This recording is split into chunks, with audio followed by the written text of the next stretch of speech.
یہ دونوں گروہ جو جمع کیے جائیں گے مسلمان ہوں گے۔ ان میں سے کچھ لوگ اونٹ پر 2 سوار ہو کر میدان حشر میں پہنچیں گے، کچھ ایک اونٹ پر 3، کچھ ایک اونٹ پر 4 اور کچھ ایک اونٹ پر 10 سوار ہو کر آئیں گے۔ کافروں کو ایک آگ ہانک کر میدان حشر میں لے جائے گی۔ راستے میں جہاں کہیں یہ لوگ تھک کر آرام کے لیے ٹھہریں گے، آگ بھی وہیں ٹھہر جائے گی۔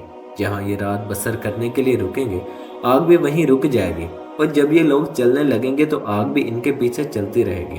ان میں سے کچھ لوگ اندھے اور بہرے ہونے کے باوجود منہ کے بل چلتے ہوئے میدان حشر میں پہنچیں گے۔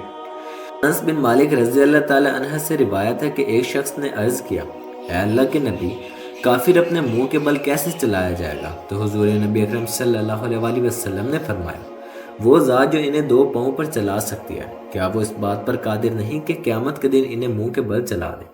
کچھ لوگوں کو فرشتے منہ کے بل گھسیٹ کر میدان حشر میں لائیں گے، اور اللہ تعالیٰ میدان حشر میں تمام مخلوقات کو اس طرح اکٹھا کرے گا کہ ایک فرد بھی باقی نہ بچے گا۔ ایک روایت کے مطابق شام کا علاقہ میدان حشر ہوگا، دوسری روایت کے مطابق میدان عرفات ہی میدان حشر ہوگا۔ میدان حشر کی زمین و آسمان ہمارے موجودہ زمین و آسمان کے علاوہ نئے تخلیق شدہ ہوں گے۔ نئی زمین پر ہر طرح کے ظلم و ستم سے پاک ہوگی، اور اس لیے زمین اللہ کے نور سے روشن ہوگی۔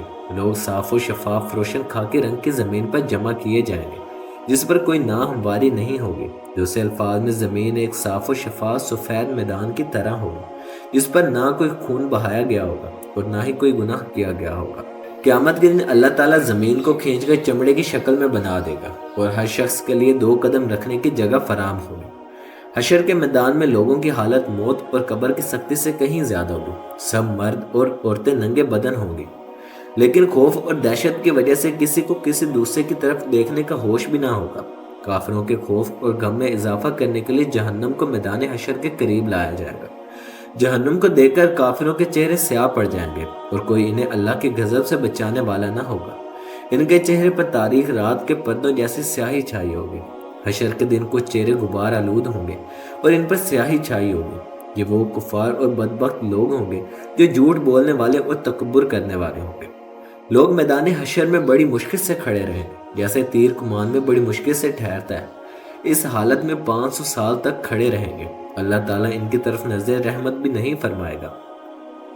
حشر کے دن کی شدت ہر شخص اپنے ایمان اور اعمال کے مطابق محسوس کرے گا۔ کافروں اور مشرکین کے لیے حشر کا آدھا دن 500 سال کے برابر ہوگا، جبکہ یہ مدت مومنین کے لیے بہت معمولی ہوگی، جیسے سورج ڈھلنے سے غروب ہونے تک کا وقت۔ کافروں کو حشر میں موت کی سختی جیسی تکلیف ہوگی، جبکہ اہل ایمان کو زکام جیسی ہلکی تکلیف پہنچے گی۔ اس دن سب سے پہلے جسے جنت کا لباس پہنایا جائے گا وہ حضرت ابراہیم علیہ السلام ہوں گے۔ ان کے لیے ایک کرسی لائی جائے گی جو عرش الہی کے دائیں جانب رکھی جائے گی۔ کہا جاتا ہے کہ حضرت ابراہیم علیہ السلام کو آگ میں ڈالا گیا تھا تو ان کے کپڑے اتار لیے گئے تھے، اس لیے قیامت کے دن سب سے پہلے انہیں لباس پہنایا جائے گا۔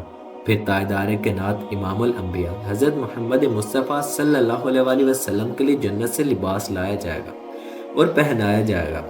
یہ جنتی لباس کسی اور کو نہیں پہنایا جائے گا۔ پھر حضور نبی اکرم صلی اللہ علیہ وسلم کے لیے ایک کرسی لائی جائے گی اور عرش الہی کے پاس رکھی جائے گی۔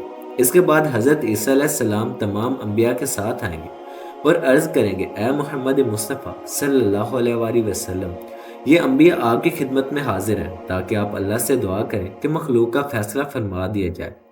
چند افراد اپنی تکالیف سے چھٹکارا پانے کے لیے بارگاہ الہی میں درخواست کریں گے۔ نبی پاک صلی اللہ علیہ وسلم دعا فرمائیں گے تو اللہ تعالیٰ ان کی دعا قبول فرما کر اعمال کا حساب لینا شروع کریں گے۔ اللہ تعالیٰ اپنے جلال کو جمال میں تبدیل کریں گے اور فرمائیں گے، اے گنہگاروں، آج میرے نیک بندوں سے جدا ہو جاؤ۔ اس حکم کے بعد کافروں اور مشرکین کو ایک طرف کر دیا جائے گا اور نیک بندوں کو دوسری طرف کر دیا جائے گا۔ اس کے بعد اللہ تعالیٰ تمام اعمال کے حساب کے بعد فرمائیں گے کہ جہنم پر قائم پل صراط کے ذریعے نیک لوگ جنت میں داخل ہو جائیں۔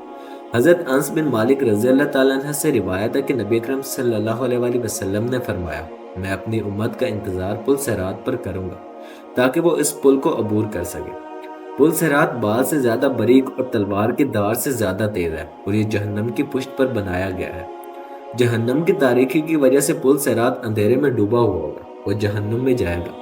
یہی واحد راستہ ہوگا جس پر لوہے کے کانٹے اور ہکس لگے ہوں گے۔ پل صراط کا سفر طویل ہوگا اور ہر شخص اپنے اعمال کے مطابق اس پر چلے گا۔ بعض بجلی کی چمک کی مانند تیزی سے گزر جائیں گے، کچھ تیز ہوا کی طرح، کچھ پرندے کی طرح اڑتے ہوئے، اور کچھ دوڑتے ہوئے گھوڑے کی مانند۔ کچھ لوگ ایسے ہوں گے جو زخم خوردہ ہو کر نجات پائیں گے، اور کچھ جہنم میں گرا دیے جائیں گے۔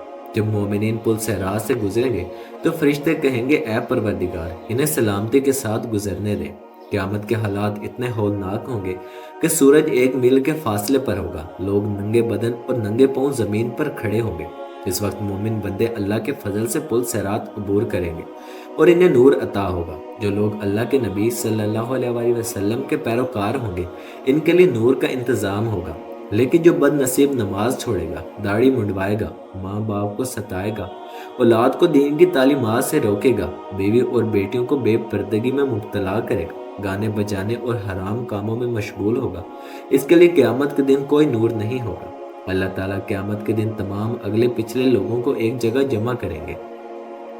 اس دن مومنوں کو ان کے اعمال کے مطابق نور عطا کیا جائے گا۔ کسی کو پہاڑ کے برابر نور ملے گا، کسی کو کھجور کے درخت کی مانند، کسی کو اس سے بھی کم۔ آخری شخص کو پاؤں کے انگوٹھے کے برابر نور عطا ہوگا، جو کبھی چمکے گا اور کبھی بجھے گا۔ جب اس کا نور چمکے گا تو وہ چلے گا، جب بجھ جائے گا تو اندھیرے کی وجہ سے رک جائے گا۔ ہر شخص اپنے اپنے نور کے مطابق پل صراط سے گزرے گا۔ جس شخص کو پاؤں کے انگوٹھے جتنا نور دیا جائے گا، وہ اپنے چہرے، ہاتھوں اور پاؤں کے بل چلے گا۔ حالت یہ ہوگی کہ جب ایک ہاتھ آگے بڑھے گا تو دوسرا اٹک جائے گا، جب ایک پاؤں الجھے گا تو دوسرا کھینچ کر آگے بڑھائے گا۔ اس دوران آگ اس کے پہلو تک پہنچ جائے گی، لیکن وہ اس طرح گرتا پڑتا آخر کار پل صراط پار کرنے میں کامیاب ہو جائے گا۔ پھر وہ وہاں کھڑے ہو کر اپنے پاک پروردگار کی حمد بیان کرے گا۔ پھر اسے جنت کے دروازے کے قریب ایک حوض پر غسل دیا جائے گا۔ جس خوش نصیب کا ایمان سلامت ہوگا وہ آخر کار نجات پا جائیں گے، لیکن جس کا ایمان برباد ہوگا، وہ جو بغیر توبت اور تجدید ایمان مر گیا، اس کے لیے نجات کی کوئی صورت نہیں ہوگی۔ اس لیے ہر ایک کو ڈرنا ضروری ہے، کیونکہ کسی کو یہ معلوم نہیں کہ اس کا انجام کیا ہوگا۔ ہم میں سے کوئی بھی اس بات کی ضمانت نہیں دے سکتا کہ اس کا خاتمہ ایمان پر ہوگا۔ اللہ تعالیٰ کی پوشیدہ تدبیر کے بارے میں ہم بے خبر ہیں، اور یہی سب سے بڑی خوف کی بات ہے۔